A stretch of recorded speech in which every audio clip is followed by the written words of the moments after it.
Hollywood smoke in the beautiful city of Santa Monica. Welcome to another edition of 10 Count. I'm Steve Kim, joined as always by my partners in crime, Dave Smith, the sports god, and Doug E. Fischer of RingTV.com.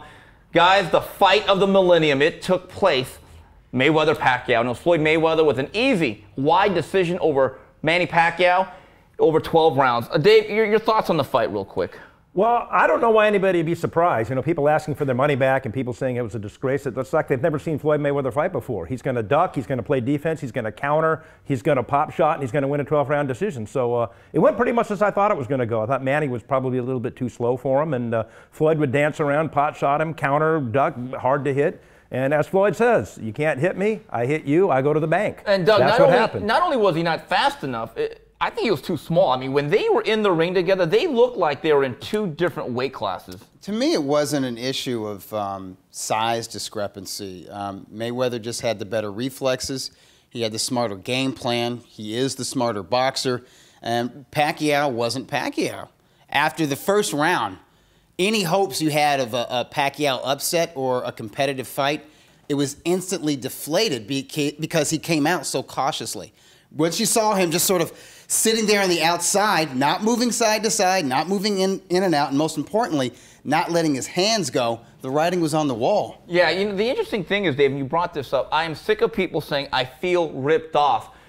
You know, 2007 was our introduction to Floyd Mayweather as this megastar. That was the first fight of the century that he was involved in. That was his launch pad in the superstardom. And then it was the Canelo Alvarez fight, which is more for the Latin fan base, and that did big numbers. So in all the fights where he's doing 2 million plus pay-per-views, we know what we're getting. There's an old saying, guys, buyer beware. Absolutely, exactly right. You know what you're getting when you get a Floyd Mayweather fight. He's going to lay on the ropes, he's going to duck, he's going to slip out, he's going to counter, he's going to pot shot, and he's going to win.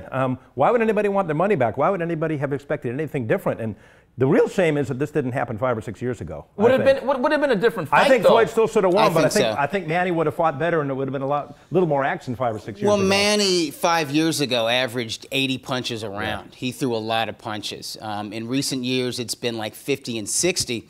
And this past Saturday, what was it, like 35 or so? And that's, you know, Mayweather is part of that equation.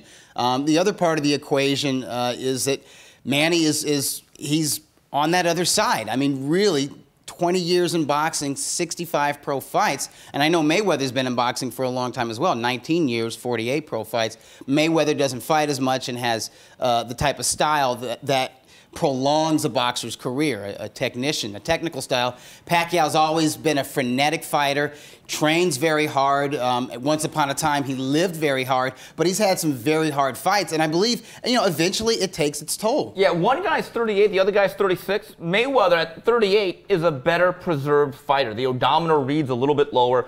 But, you know, again, with Floyd Mayweather, it's not his job to be an exciting fighter. He's never claimed to be differently. His job is to win, and he says, I am not an entertainer, I'm a winner. And I think, to me, the fact he's been able to parlay this style into being the richest prize fighter ever, it also shows me he might be the greatest promoter this side of P.T. Barnum, who once said, by the way, there's a sucker born every minute. And I think he figured out a long time ago, if people don't like you, they'll pay and they'll buy the fight. And if you're the guy wearing the black hat, and if you're the guy who's the villain, you'll get a lot more pay-per-views than you would normally, despite the fact that he's not an exciting fighter. Here's the other issue. Manny Pacquiao says I was at 60% because of a shoulder injury. Guys, let me just say one thing. If there's an injury, I'm not going to deny it. I'm not there. There was a very closed camp. With the fight of this magnitude, with what you're promising and what you're getting paid, with what's on the line, if you're at 60%, and again, I know I'm being a Pollyanna because I know this was a May 2nd IPO cash out. At 60% in this circumstance, don't you pull out of the fight and do the right thing? I think if the injury had happened at the start of camp or at the middle of camp, they would have at least seriously considered it. And still, they probably would have also seriously considered going through the fight because there would have been tremendous pressure from the promoter, from the network, from everybody involved. Like, hey, the stars were aligned to make this fight finally happen. If we postpone it, it may not happen. Right, but you know regardless of contracts or promises or whatever. From what I've heard, that he was injured. I don't know how severe it was, but it was something that I had heard maybe 2 weeks out from the fight. I think it was just because it happened towards the end of his camp, and it was just so close to the fight happening. They had no choice but to go through with it. But Dave, you're a historian. Ali Liston 2, Foreman, Ali, weren't those fights essentially postponed and backed up because of training camp injuries? Yeah, there's a precedent for this. Muhammad Ali, Cassius Clay had a hernia, but the fight was supposed to be in Boston Garden, the second Liston fight. And my question would be why, if it happened 2 or 3 weeks before the fight, why didn't Bob Arum and Manny Pacquiao report this to the Nevada State Athletic Commission? Because they said, had they reported it then, they would have approved the anti-inflammatory shot in the locker room before the fight. Why did they wait till an hour or two before the fight to ask for the shot? Here's my theory, and I'm going to be Asian Oliver Stone. They believe that the Nevada Commission is Mayweather's commission. They didn't want the word going back, and already Manny's saying we were sabotaged and we had spies in the camp, so this becomes 007. But the other issue is I don't think they wanted to give a competitive advantage to Mayweather already than what was the actual 2 fighters. It's like they say in football, we don't talk about injuries because we don't want telling you which players are injured. But I will say this, if you're Joe Public and you paid $100 and you're saying to yourself, I'm going to give boxing a shot, I'm going to plunk down 100, I think you have a right to feel like there was a bit of a fraud committed. That's my opinion. That's that is one of the lines of thinking out there. I've done a lot of radio, more than maybe 10 years, more just general sports radio and like just regular morning. Well, Steve's giving me his gigs. He wasn't. I was boycotting. Yeah, Steve was boycotting. He was referring me to certain radio producers.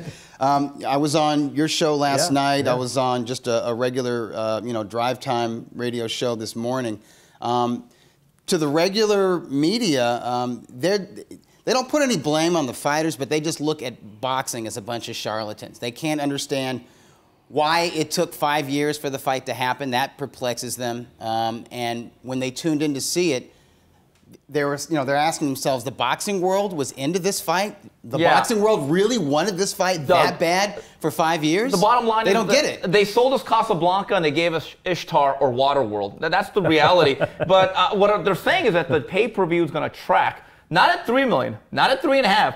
This thing's going to do 4 million buys. Wow. That is unprecedented. So that's a lot of casual fans. So to tap into that much, you're getting folks who maybe are watching boxing for the first time. I mean, I'll say this. This has been the most talked about boxing event of my lifetime. I can't remember a fight in the past where everybody was talking about 2 particular fighters or 1 particular matchup for so many years, and particularly in the weeks going into it. And social media is part of that. But I've never seen the celebrity interest in a fight of this magnitude before. And these celebrities, they all have their fan bases.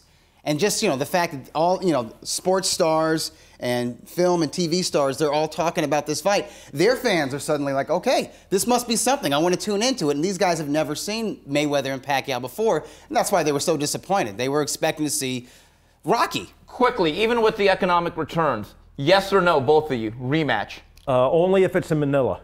No, absolutely not. You can't sell it. Hell to the no. It's a clean sweep. So that's it for the 10 count. On behalf of Doug Fischer and Dave Smith, this is Steve Kim saying till the next round, goodbye, everybody.